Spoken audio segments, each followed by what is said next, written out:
Jenis-jenis advertorial. Menurut Wildan Hakim, ditinjau dari segi kepentingannya, advertorial terbagi menjadi 4. Yang pertama, advertorial produk. Advertorial ini berisi tulisan atau paparan yang membahas tentang produk-produk barang atau benda yang disampaikan kepada masyarakat. Yang kedua, advertorial jasa. Advertorial ini berisi tulisan atau paparan yang membahas seputar jasa yang ditawarkan. Yang ketiga, advertorial korporat.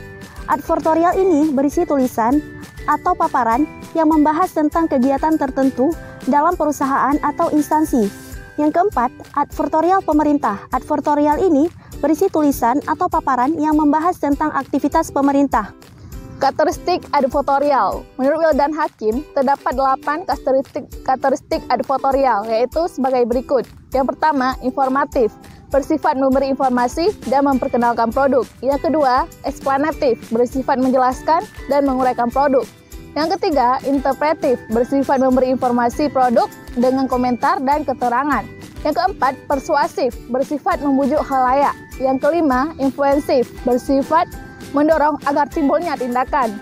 Yang keenam, memuji, bersifat memberikan pujian. Yang ketujuh, argumentatif, bersifat membuktikan sesuatu dengan argumen. Yang kedelapan, eksploratif, bersifat menjelaskan sesuatu secara mendalam. Formulasi menulis advertorial.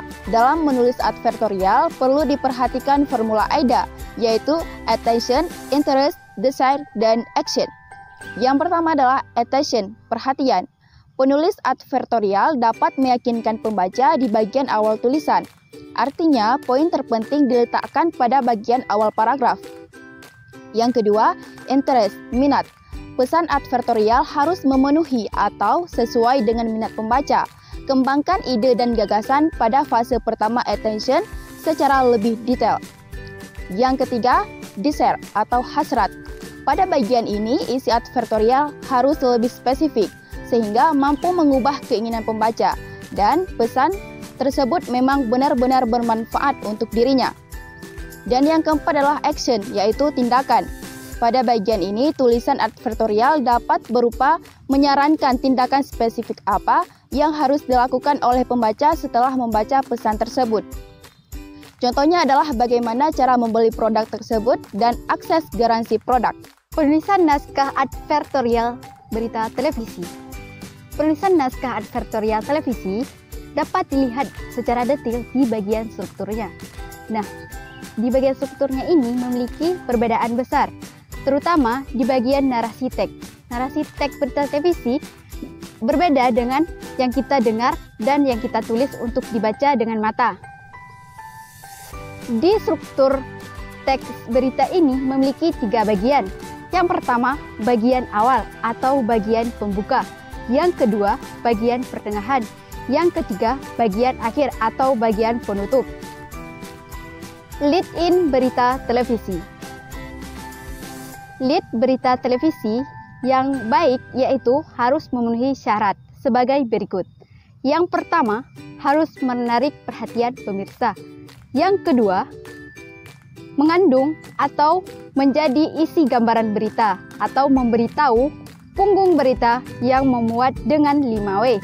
Yang ketiga, memberi ruang kepada penyiar untuk menampilkan diri. Dan penulisan berita TV, yang pertama yaitu Hard and Soft Lead, yang kedua yaitu The Name Lead, yang ketiga yaitu The Quotation Lead, yang keempat yaitu Shotgun Lead, yang kelima yaitu Suspense Lead, yang keenam yaitu Fireburst Lead. Selanjutnya yaitu format penulisan berita media TV. Berita media TV dapat disampaikan dalam berbagai format. Untuk menentukan format mana yang akan dipilih tergantung pada beberapa faktor. Faktor itu antara lain ketersediaan gambar. Jika gambar yang dimiliki sangat terbatas, reporter sulit untuk menulis berita. Maka berita dibuat dalam format lebih singkat dan padat atau dibuat tanpa gambar sama sekali. Format advertorial radio. Advertorial radio sama halnya dengan penulisan berita televisi. Untuk menulis berita radio juga menggunakan tanda-tanda pemenggalan kalimat dan ejaan.